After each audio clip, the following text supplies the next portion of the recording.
하나, 둘, 셋. 안녕하세요.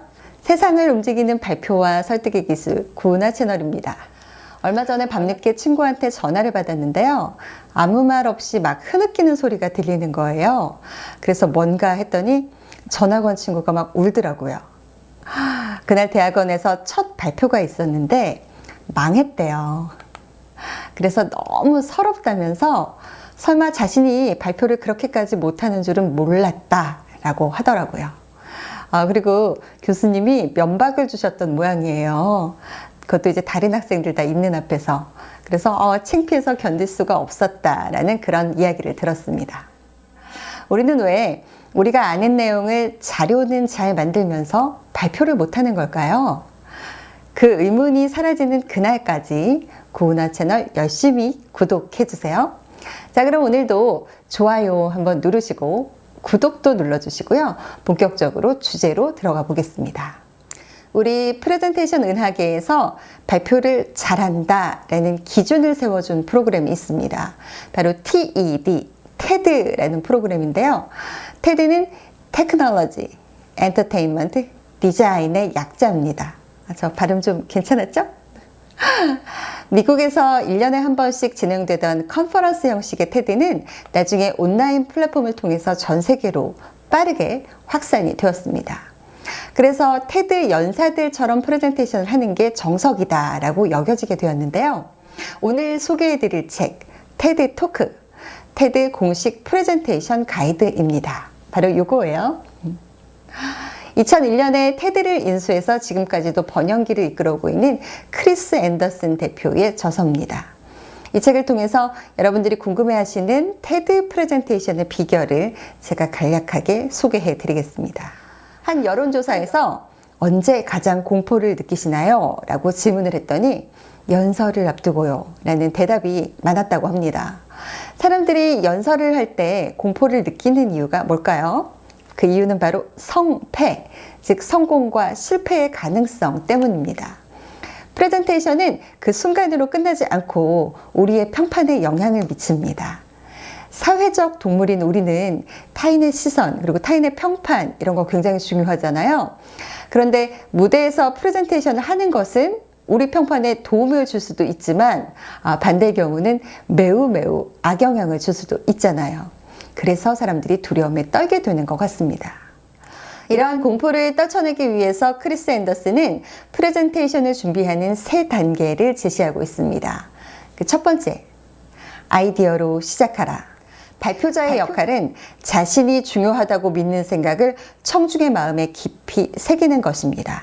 우리는 이 생각을 아이디어라고 부릅니다. 아이디어만 있으면 누구라도 훌륭한 발표를 할 수가 있습니다. 이 대중연설, 대중발표에서 중요한 것은 아이디어입니다. 결코 발음이나 발성, 제스처, 자신감 이런 것들이 아니라는 얘기입니다. 자, 아이디어가 있으면 두 번째는 아이디어를 전달하는 흐름을 만드는 것입니다. 이 흐름은 아이디어가 지나가는 길과 같습니다. 예를 들어서 담수화 기술에 대해서 이야기를 하려면 먼저 세계적인 물 부족 문제를 이야기를 하고 그 다음에 놀라운 공학기술의 발전을 이야기하고 지금까지와는 전혀 다른 혁신, 이런 흐름을 가지고 이야기하는 것이 좋습니다. 흐름은 청중으로부터 나옵니다. 청중은 누구고 어떤 지식을 갖고 있고 이 발표에 어떤 기대를 하고 있는지 청중의 눈높이에 맞춰서 이야기를 끌고 나가는 전략이 바로 흐름입니다. 첫 번째는 아이디어, 자, 두 번째는 흐름, 그 다음 세 번째는 바로 구조입니다. 사실 나열형으로 갈 것이냐, 아니면 문제점과 해결 방안으로 갈 거냐, 아니면 전후 비교로 갈 거냐. 아이디어와 흐름을 효과적으로 전개하기 위해서는 구조가 필요합니다. 에세이 작법에는 오래된 공식이 있는데요. 첫 번째, 무엇을, 두 번째, 그래서 어떻게, 세 번째는 이제는 무엇을. 이 공식을 프레젠테이션에도 그대로 적용할 수가 있습니다. 더불어 저자는 발표할 때 피해야 할 4가지 유형을 소개를 하고 있습니다. 내가 혹시 이 4가지 유형에 해당되지 않는지 점검해 보시기 바랍니다. 첫 번째, 세일즈 유형입니다. 발표를 하러 나와서 상품이나 컨설팅 홍보를 하는 겁니다. 자, 여러분 자세한 내용은 개인 컨설팅을 받으세요. 이런 식으로요. 발표자의 목적은 온전히 주는 것이어야 합니다. 청중에게 멋진 감동을 선사하면 홍보는 자연스럽게 따라온다는 점 잊지 마세요. 피해야 할 발표 유형 두 번째는 횡설수설형입니다. 제가 오늘 오면서 무슨 얘기를 할까 고민을 해봤는데요. 제가 오늘 준비를 완벽하게 못해서 조금 부족하지만 네, 이런 어휘들이죠. 발표는 프레젠트, 선물, 즉 놀라운 아이디어를 청중에게 선물하려면 공들여서 준비해야 합니다. 세 번째 피해야 할 유형은 조직 PR형입니다.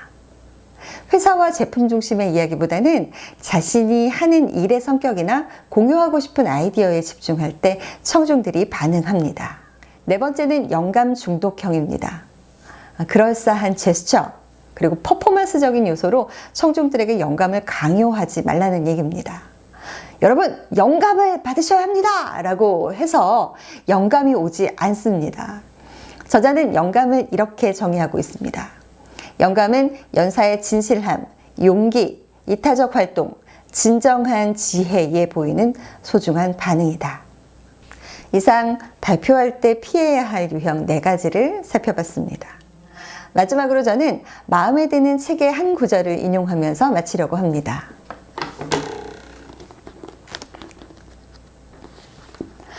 프레젠테이션 기술은 특정인을 위한 비법이 아니다. 21세기를 살기 위한 생존 기술이며 당신이 누구이고 무엇을 중요하게 생각하는지를 알릴 수 있는 강력한 방법이다. 그 방법만 안다면 자신감이 넘칠 것이다. 그리고 프레젠테이션 기술을 어떻게 정의하든 인생에 미치는 긍정적인 효과만은 확실하다. 지금까지 크리스 앤더슨의 테드 토크, 테드 공식 프레젠테이션 가이드. 저는 구은화 프레젠터입니다. 오늘도 여러분의 성공적인 발표를 응원합니다. 여러분 고맙습니다.